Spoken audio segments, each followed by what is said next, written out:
Imagine a high-stakes boardroom scenario where your body betrays you, palms sweating, heart racing, mind foggy. What you're experiencing isn't weakness, it's your body's sophisticated survival mechanism gone into overdrive. Today, we're diving deep into the fight or flight response, specifically how it manifests in survivors of narcissistic abuse and complex PTSD. Hello everyone and welcome to my video. My name is DeeAnnLouise and I am a practitioner of Rapid Transformational Therapy. I am a certified hypnotherapist and I specialize in working with people who have survived narcissistic personality disorder and have the resulting complex post-traumatic stress disorder. The other area that I specialize in is sexual dysfunction, so anything to do with erectile dysfunction, premature ejaculation, or inability to orgasm. So, thank you so much for joining me today. Today we are going to be delving into the fight or flight response. So, let's get into this. Now, I've written a bunch of notes, so I'm going to be kind of reading while I'm conveying the information. I want to make sure that I give you as much information as possible within a really short period of time, keeping this as succinct and efficient as possible for you. So, the fight or flight response is triggered when the hypothalamus, a small region at the base of the brain, detects a threat. The body's response to this includes increased blood flow to activate muscles, decreased blood flow to organs not needed for rapid activity, increased muscle strength, increased mental activity, and increased blood glucose concentration. Now, for normal people, once that threat has passed, their body will come back to normal. What happens with people who are in a relationship or a situation where they are constantly around a narcissist is they will remain in that fight or flight constantly, which means that both adrenaline and cortisol are being constantly pumped throughout your system. And what this causes are problems with the immune system, problems with cognitive function.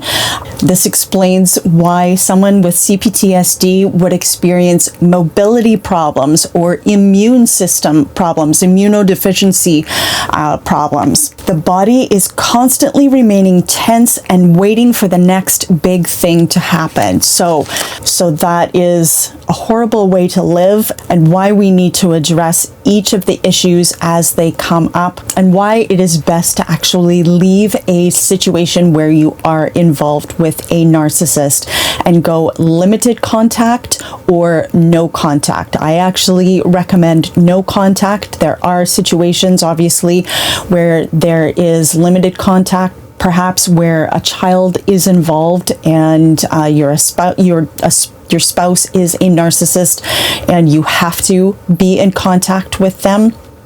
There are other family situations where maybe you need to remain in contact with a parent or a sibling for whatever reason. Just limit your contact with them as much as possible.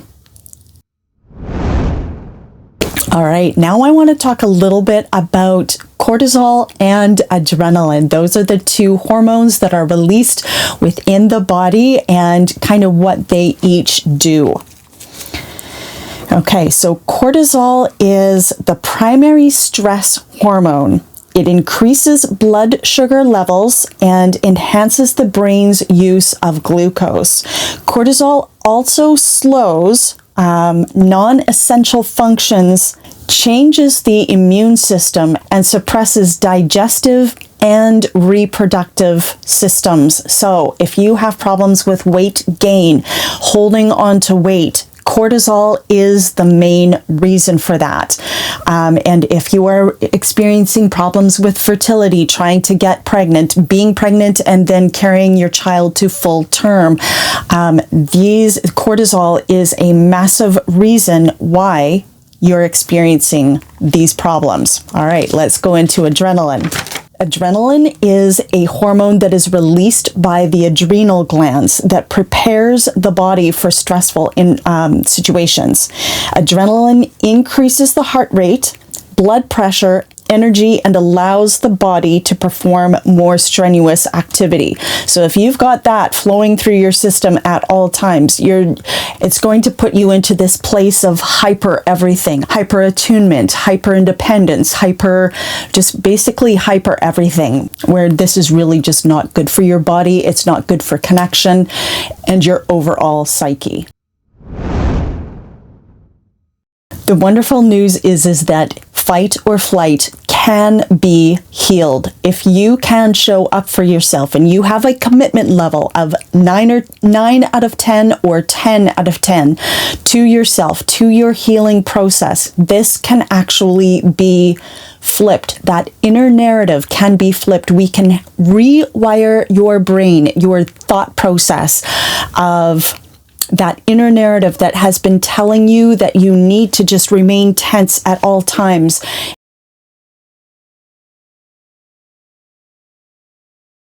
And be prepared for absolutely anything. Once you are able to get away from the narcissist and the narcissistic situation, we can actually take this fight or flight and remove it from your existence. What RTT does is, or what it doesn't do is, it doesn't erase what happened. It says, yes, that happened, but we are no longer going to allow that fight or flight to control your actions going forward. We need a little bit of adrenaline. We need a little bit of cortisol, absolutely, because if the house starts burning, you want to be able to be in that energy of getting yourself out that door. So there's nothing wrong with taking action in the moment and saying, I've got to get myself out of here, and actually being in that flight mode. That will save you. And that's what adrenaline is meant for. And the cortisol, we need that in our lives to keep ourselves kind of in a more controlled environment when that perceived threat is happening. Yes, we can flip that script on that inner narrative that is telling you that you need to be in that constant place of fight or flight. So when you are ready to commit to yourself, to your healing, I am here. Come and join me for a free discovery call. It is about 20 to 30 minutes in length, and we will take a look at what you are experiencing in your life, what that narrative, that inner narrative looks like for you, and you can decide on whether you want to on which package would work best for you that I have to offer, and then go ahead and flip that inner narrative for you so that you are living a life of freedom, of happiness, and you are stepping into that better version of yourself, the one that you were actually meant to be here on this beautiful, abundant, gorgeous earth. So thank you for joining me today. I look forward to hearing from you, and until next time, I wish you well.